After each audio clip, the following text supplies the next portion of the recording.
पर आधारित एक लघु चित्र। অসম প্ৰকৃতিৰ বুকুত, যাৰ অৱস্থিতি য'ত উৰ্বৰ মাটি আৰু কৃষকৰ ঘামে কষ্টই জীৱনক দিয়ে নতুন দিগন্ত। ঘৰ সজাৰ পৰা শিল্প তথা জীৱিকালৈ বা শতিকাজুৰি জনজীৱনৰ সংগী হৈ আছে। মাননীয় প্ৰধানমন্ত্ৰী নৰেন্দ্ৰ মোদী ডাঙৰীয়াৰ দূৰদৰ্শী নেতৃত্বত এই বাহে এতিয়া অসম তথা ভাৰতবৰ্ষক এক নতুন দিশ প্ৰদান কৰিছে। অসমে বাঁহ ভিত্তিক বিশ্বৰ প্ৰথমটো 2G বায়'ইথানল প্ৰকল্প স্থাপন কৰিবলৈ সক্ষম হৈছে। অসম বায়'ইথানল প্ৰাইভেট লিমিটেড বিগত কিছু বৰ্ষত মুখ্যমন্ত্ৰী ডক্টৰ হিমন্ত বিশ্ব শৰ্মাৰ দৃঢ় সংকল্পই অসমৰ বাবে এক নতুন পথ মুকলি কৰিছে। এই উদ্যোগটিয়ে বছৰি প্ৰায় 5 লাখ টন বাঁহ ক্ৰয় কৰিব আৰু গ্ৰামীণ অৰ্থ ব্যৱস্থাত 200 কোটি টকা যোগ কৰিব, যাৰ দ্বাৰা পোনপটীয়াকৈ 50,000তকৈ অধিক পৰিয়াল লাভান্বিত হ'ব, যাৰ দ্বাৰা বাৰ্ষিক 1.5 লাখ টকা আয় লাভ কৰিবলৈ সক্ষম হ'ব। চৰকাৰৰ ডিজিটেল প্ৰক্ৰিয়াৰে কৃষকে সহজে ৱেবছাইটত পঞ্জীয়নভুক্ত হৈ পোনপটীয়াকৈ বাঁহ যোগান ধৰিব পাৰে। তেওঁলোকৰ উপাৰ্জনৰ কোনো মধ্যস্থকাৰী অবিহনে পোনপটীয়াকৈ আৰু স্বচ্ছভাৱে কৃষকৰ বেংক একাউণ্টলৈ প্ৰেৰণ কৰা হয়। ইয়াৰ লগতে কৃষকক নিৰবিচ্ছিন্নভাৱে পৃষ্ঠপোষকতা কৰা হৈছে। তেওঁলোকক বিনামূলীয়াভাৱে উচ্চ গুণসম্পন্ন টিস্যু কালচাৰ্ড বাঁহ যোগান ধৰা হয়। লগতে বৈজ্ঞানিক তথা দীৰ্ঘম্যাদী কৃষি পদ্ধতিৰ প্ৰশিক্ষণ দিয়া হয়। মই আজি NRL বায়ু ৰিফাইনেৰীৰ পৰা বাঁহ ৰোপণ কৰি আজি বাঁহ বিক্ৰী কৰিব পৰা হলো। আজি বাঁহ বিক্ৰী কৰি ডাইৰেক্ট প্ৰাপ্য পাইছো। তাৰ ফলত আজি মই স্বাৱলম্বী হৈছো। মোৰ পৰিয়ালো সুখী, আজি লগতে মই সুখী। এই বৃহৎ পৰিমাণৰ বাঁহৰ খেতিয়ে কেৱল ইথানল উৎপাদনেই নহয়, আন বহুতো সুযোগৰ পথো মুকলি কৰিছে। আগৰ চৰকাৰৰ তুলনাত এতিয়া চৰকাৰখনে কৃষকসকলৰ কাৰণে বহুত আঁচনি হেৰি কৰিছে আৰু দেখিছে আগৰ কৃষকসকলে একোৱেই নাপায়। আজিকালি তেতিয়া প্ৰধানমন্ত্ৰী কিষাণ সন্মান নিধি, যাৰ জৰিয়তে কৃষকে প্ৰতি বছৰে 3টা ইনষ্টলমেণ্ট 2000কৈ পায়, 6000 টকা। এয়া অসমৰ ঐতিহ্যবাহী জীৱন ৰেখা বাঁহ সেউজ সোণ হিচাপে পৰিণত হোৱাৰ এক পৰিৱৰ্তনশীল কাহিনী। करतल ध्वनि से हम माननीय प्रधानमंत्री जी का आभार व्यक्त करते हैं। अब असम के औद्योगिक विकास को एक नई दिशा और गति प्रदान करने हेतु अब मैं विनम्र निवेदन करती हूं माननीय प्रधानमंत्री जी से कि वे अपने पावन कर कमलों द्वारा आभासी रूप से रिमोट का बटन दबाकर पॉलीप्रोपिलीन प्लांट का आधारशिला रखने की कृपा करें।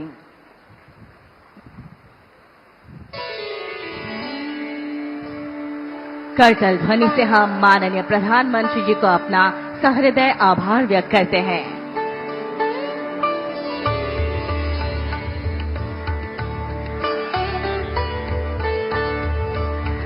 अब इस प्रकल्प पर आधारित एक संक्षिप्त ऑडियो विजुअल प्रस्तुति आपके समक्ष प्रस्तुत है। जब पहली किरण विशाल ब्रह्मपुत्र पर झिलमिलाती है तो दृढ़ता और महत्वाकांक्षा की एक कहानी उभरती है। इसी असम में पूर्वोत्तर की ऊर्जा शक्ति के रूप में अग्रणी संस्थानों में से नुमालीगढ़ रिफाइनरी अपनी शान से खड़ी है। इसी उद्देश्य से 360 KTPA क्षमता वाला एक पॉलीप्रोपिलीन प्लांट स्थापित किया जा रहा है, जो रिफाइनरी विस्तार परियोजना की आने वाली सुविधाओं की संरचना का लाभ उठाएगा। ये जो प्लास्टिक पाइप बनते हैं, बाथरूम में इस्तेमाल होने वाली प्लास्टिक की बाल्टी और मग होते हैं, प्लास्टिक के नल होते हैं, प्लास्टिक की कुर्सी टेबल होती है, कार का डैशबोर्ड होता है, ग्लूकोज की बोतल होती है, मेडिकल सिरिंज होती है, अलग अलग तरह के कृषि उपकरण होते हैं। इन सभी में पेट्रोकेमिकल की बहुत बड़ी भूमिका होती है। पेट्रोलियम और प्राकृतिक गैस मंत्रालय के सहयोग से यह परियोजना 7,231 करोड़ की लागत से स्वीकृत की गई है। एडवांटेज असम 2.0 शिखर सम्मेलन के दौरान असम सरकार के साथ हस्ताक्षरित MOU का एक हिस्सा यह पॉलीप्रोपिलीन प्लांट है।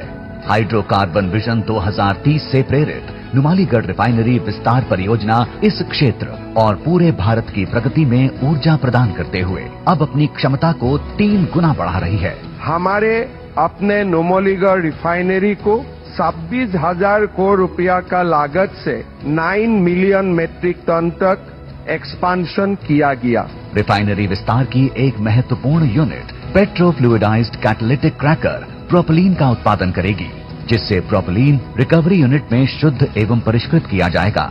यही धारा नई पॉलीप्रोपलीन यूनिट की आधारशिला बनेगी, जो पेट्रोकेमिकल्स के क्षेत्र में नए द्वार खोलेगी।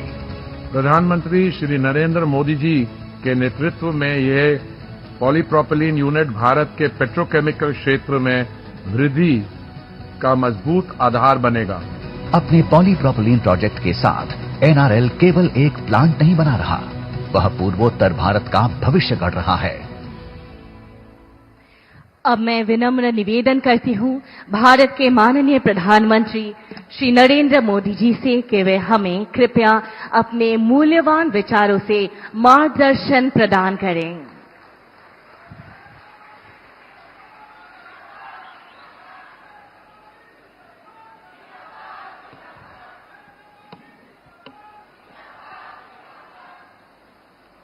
भारत माता की। असम के लोकप्रिय मुख्यमंत्री हेमंता बिस्वा शर्मा जी, केंद्रीय मंत्रिमंडल के मेरे सहयोगी सर्बानंद सोनोवाल जी, हरदीप सिंह पुरी जी, असम सरकार के मंत्रीगण, सांसद और विधायकगण और विशाल संख्या में पधारे हुए मेरे भाइयों और बहनों, मोई होमो ओहोम बासिक आगोतिया कोई हारोदिया दुर्गा पूजार उलोग आरु शुभेच्छा जानोइशु।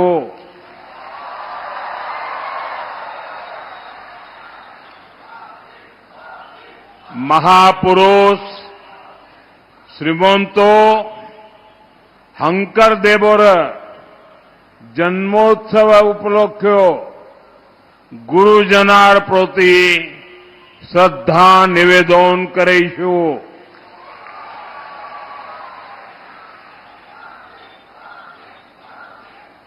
साथियों, मैं बीते 2 दिन से नॉर्थ ईस्ट में हूं। जब भी मैं नॉर्थ ईस्ट आता हूं तो अभूतपूर्व स्नेह और आशीर्वाद मिलता है। खास तौर पर असम के इस क्षेत्र में जो स्नेह, जो अपनापन मिलता है, वो अद्भुत है। मैं आप सभी जनता जनार्दन का हृदय से बहुत बहुत आभार व्यक्त करता हूं। साथियों, विकसित असम, विकसित भारत की गौरव यात्रा के लिए आज का दिन बहुत महत्वपूर्ण है। आज करीब 18,000 करोड़ रुपए के प्रोजेक्ट असम को मिले हैं। थोड़ी देर पहले मैं दरांग में था। वहां मुझे कनेक्टिविटी और हेल्थ से जुड़े प्रोजेक्ट की नींव रखने का अवसर मिला है।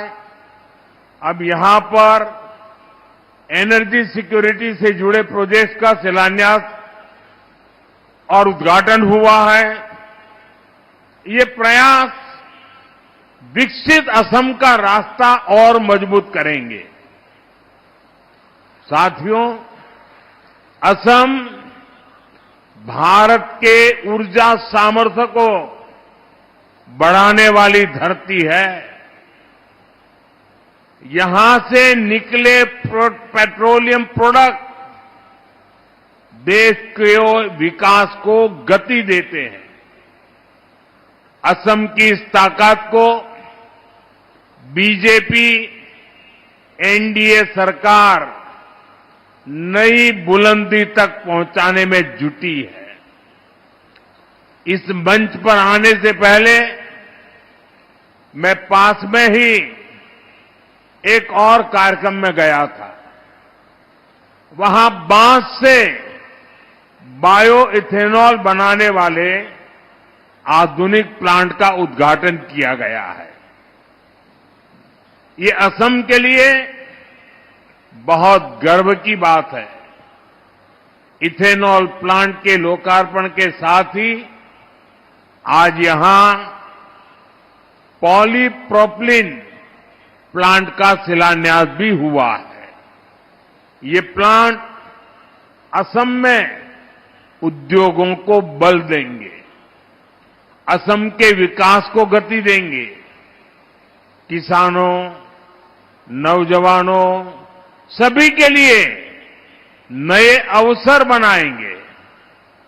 मैं आप सभी को इतने सारे प्रोजेक्ट के लिए बहुत बहुत बधाई देता हूं। साथियों, आज भारत दुनिया का सबसे तेजी से विकसित होने वाला देश है। जैसे जैसे भारत विकसित हो रहा है, वैसे वैसे हमारी बिजली की, गैस की, ईंधन की जरूरतें भी बढ़ रही है। हम इन चीजों के लिए विदेशों पर निर्भर रहे हैं।